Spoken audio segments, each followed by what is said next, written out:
بسم الله الرحمن الرحیم. سلام علیکم. دعا و امید منم تا شما خوب باشین، سلامت باشین. من زندگی یک حقیقت است، یک فکت است که انسان من زندگی خود بسیاری از ضرورت ها داره و بعضی از ضرورت ها ذریعه پیسه پورا میشنه. یعنی برای اینکه انسان زندگی خود تیر کنه پیسه ضرورت داره. بسیار از مسائل انسان را پیسه حل منه.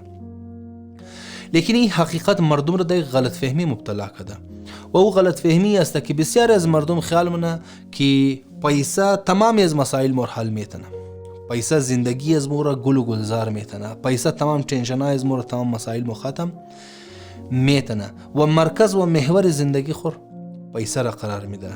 از یک کاری که مالی فایده شرملاوشونه انجام میده، اما اگر مالی فایده نباشه انجام نمیده. برای از پیسه بسیاری از چیزها را قربان منه. خب این یک مسکنسپشن است، این یک غلط فهمی است. من زندگی انسان بسیاری از اوتر چیزها است که بله پیسه اهمیت و ارزش زیادتر است. اگر انسان بین دوراهی قرار بگیره که پیسه را انتخاب کنه یا او چیزها را، قطعا انسان باید پیسه را ایله کده او چیزها را انتخاب کنه. ما امروز میخواهی درباره 5 دانه از او چیزهایی که بله پیسه ارزشی بالاتر است درباره ازو گفتگو کنی. لیکن مقصد از این ویدیو قطعا اینی است که ما بگی باید سستیر اختیار کنی، رزق حلال کمایی نکنی، مهنت نکنی، زحمت نکشی و باید 5 دانه چیز را بگیری. نه، قطعا مقصد از این ویدیو اینی است، بلکه مقصد از این ویدیو ای است که اگر یک جایی مود دوراهی قرار بگیری که یک طرف پیسه باشه و یک طرف ای 5 چیز باشه، ما باید ای 5 چیز را اختیار کنی. و دویمنه هدف از این ویدیو ای است که اگر یک جایی ما پیسه زیاد نداشته باشی یا پیسه مو کم باشه یا ده حد بسیار معمولی و ده حد گزاره باشه، لیکن منی از 5 دانه چیز مو مضبوط باشی، مو باید خدا را شکرش انجام بدی. باید خدا را شکرگزار شی باشی که 5 بسیار مهم چیز که از پیسه کده بسیار مهم تر است، مو ای 5 چیز را داری. او 5 چیز اینی نه است.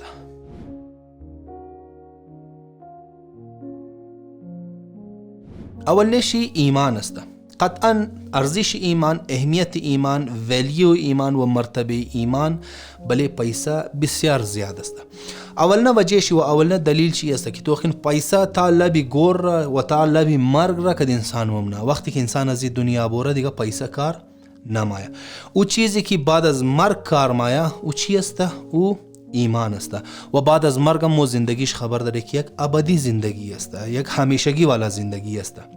دیگه مو پیسه رو اونجا برده نمیتنی، اما ایمان را در اونجا برده میتنی. لحاظا اگر در سر دوراهی قرار بگیری، یک طرف پیسه باشه و در دیگه طرف ایمان باشه، یعنی اگر مو طرف پیسه بوری ایمان از دست مو بوره، باید ایمان را مضبوط بگیری. ای یک دلیل چی.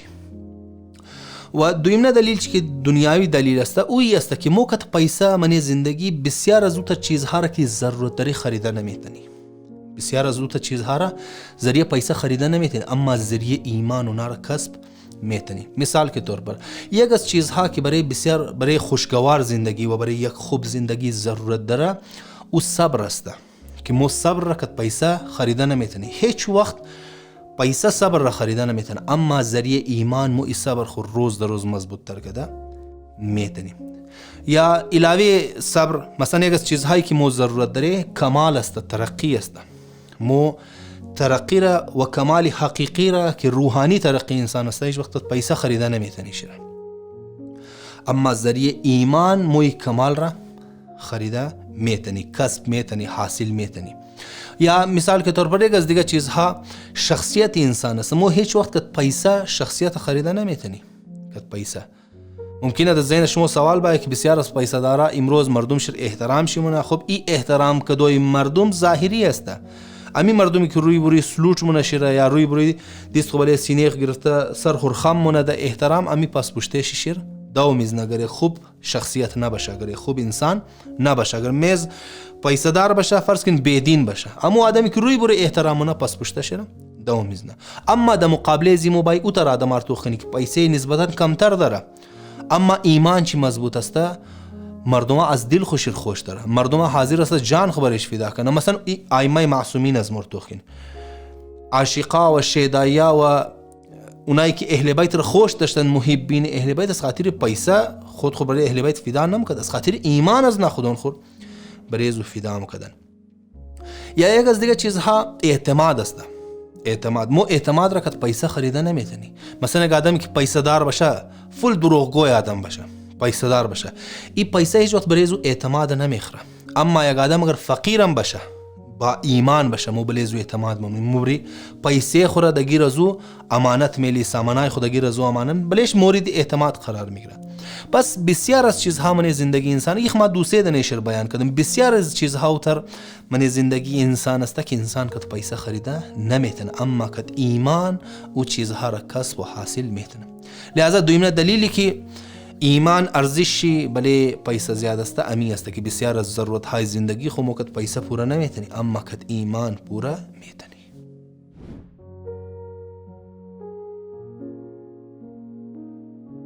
دویمه چیزی که اهمیت چی بله پیسه زیادتر است او صحت و سلامتی انسان است. بسیار از مردمای دنیا امروز خاطر پیسه صحت و سلامتی خود تباه و برباد منه، برای ازی که زیاد سے زیاد پیسه کمایی کنه.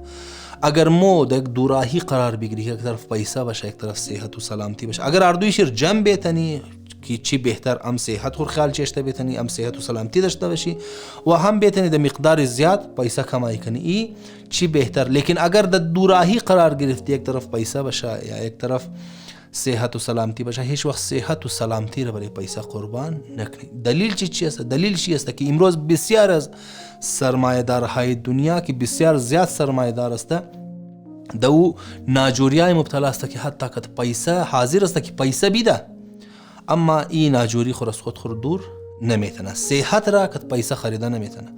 درست است در بسیار از موارد اگر ناجوری زیاد خطرناک ناجوری نباشه که پیش دکتر رفتو که پیسه شیر انسان علاج میتونه.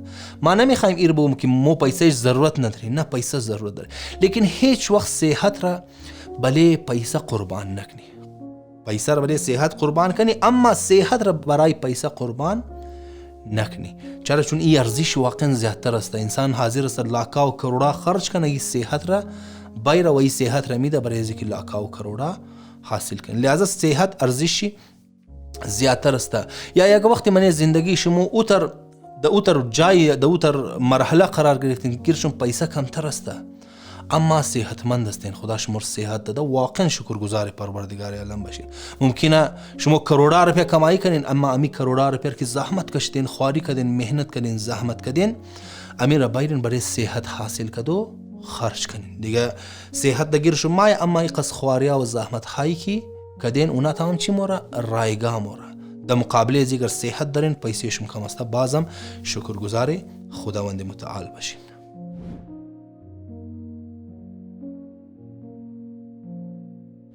سیمنه چیزی که ارزش و اهمیتی بله پیسه بالتر است او چی است؟ او سکون و آرامشی قلبی است که انسان قلبشی و زندگیشی مطمئن باشه، پرسکون زندگی تیر کنه. بسیاری از مردمای دنیا امروز پیسه برای چی از پس پیسه میلگه؟ خیال اونا پیسه ای سکون و آرامش را من زندگی از مو آورده میتونه، در حالی که غلط فهمی است.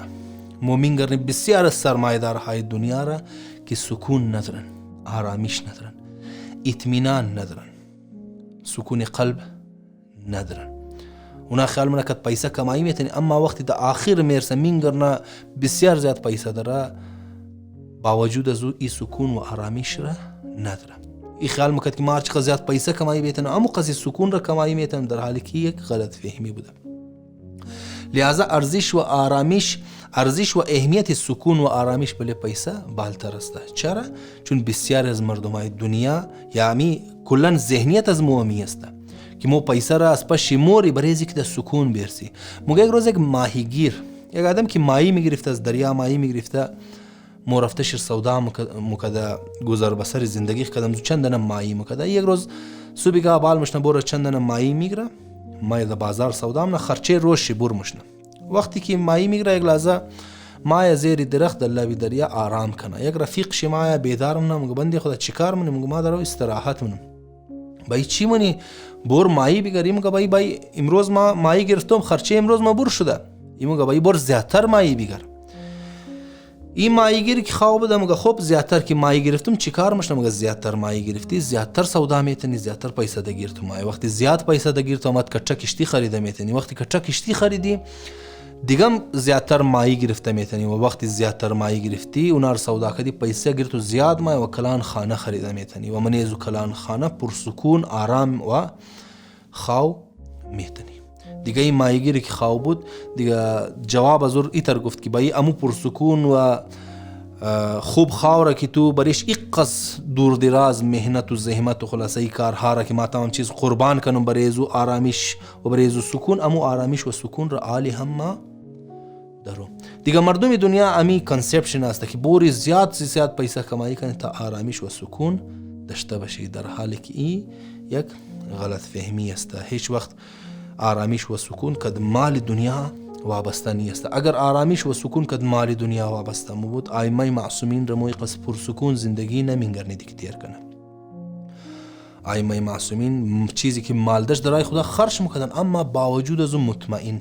امام حسین علیه السلام در میدان کربلا در باوجود از بسیار مظالم بسیار خطرناک قرآن میگه یا ایتها النفس المطمئنه، پر سکون و مطمئن، ارجعی الى ربک راضیه مرضیه.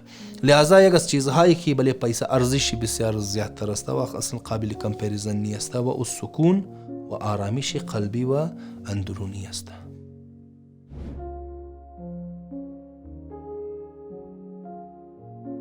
چهارمین چیزی که ارزش و اهمیت بله پیسه بالتر است او فامیلی انسان است.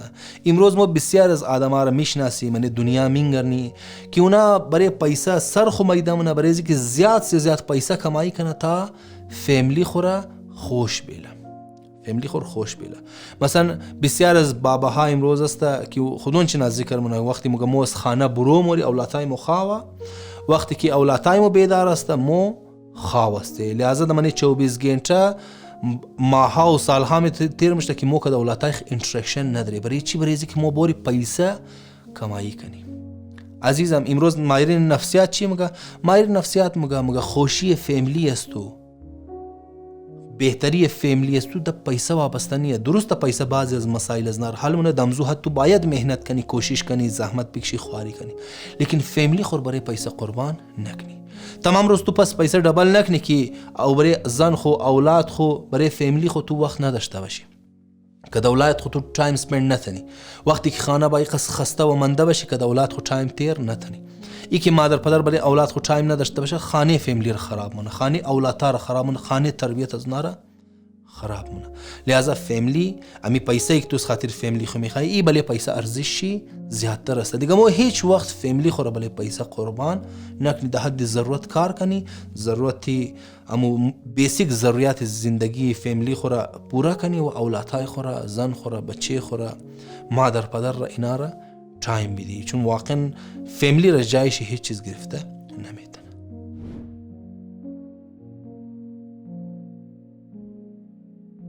و پنجمین چیزی که اهمیت چی بله پیسه زیادتر است او یک بهترین سکیل است منی زندگی. فرض کن یک آدم منی زندگی کم پیسه کمایی مونه و برای از کم پیسه کمایی کده بور چیکار مونه بسیار زیاد مهنت مونه. خوبی چیکار کنه ایدم زی کم اکتفا کنه باید بور ایگو سکیل یاد بگیره.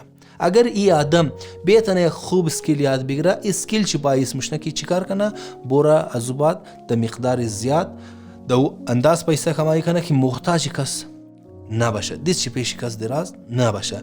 دیگه اگر مو میتونی تایم سپیر کنی یا قطره پیسه را قربانی بدی بوری سکیل یاد بگیری یا گودن واقعا خوب سکیل یاد بگیری، این منی زندگی انسان بسیار انسان را فایده میرسندن. و امروز مو وقتی منی معاشره خو بسیار از جوانها را بیکار میگرنی، وقتی از پرسان می چرا بیکار هستیم گاو کار نیست. عزیزم بوره گو اسکیل یاد بگیر. درست الفرض کو شاید ممکنه سرکاری نوکری سخت باشه میلاو نشنه، لیکن دروازه اسکیل یاد گرفتو و یک اسکیل خودتو بیر منی زندگی یوتیلایز کنی برای پیسه کمایی کدو اپورتونیتیز بخی زیاد است. امروز در دنیا تقریبا بسیار از جای دنیا دیگری و این چیزا توغ نمشنه، اسکیل توغ مشنه که تو چی خاص کار میتنی، تو چی خاص پتانسیل داره بیروز پتانسیل تو استفاده کنی و تو پیمونی. دیگه اگر انسان بیتنه یک خوب سکیل بوره یاد بگیره باید کار را انجام بده و یک قطره از پیسه قربانی بده، یک قطره از تایم قربانی بده، بوره خوب سکیل یاد بگیره و باید از بعد برای زندگی خو و برای ضرورت های زندگی خو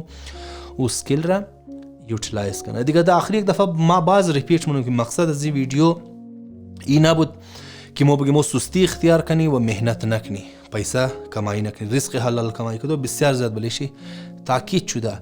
لیکن اگر در یک جای قرار بگیری که یک طرف پیسه باشه یک طرف ای 5 چیز باشه، مو ای 5 چیز را که من از ویدیو بیان بلیزو ترجیح بدی، یا اگر من زندگی خود در جای مایا که مو پیسه مو کمتر باشه اما ای 5 چیز را در بهترین انداز داشته باشی، شکرگزاری خداوند متعال باشی. دیگه خیال خور بیلین تا دیگه ویدیو را. التماس دعا. خدا حافظ و ناصر شو.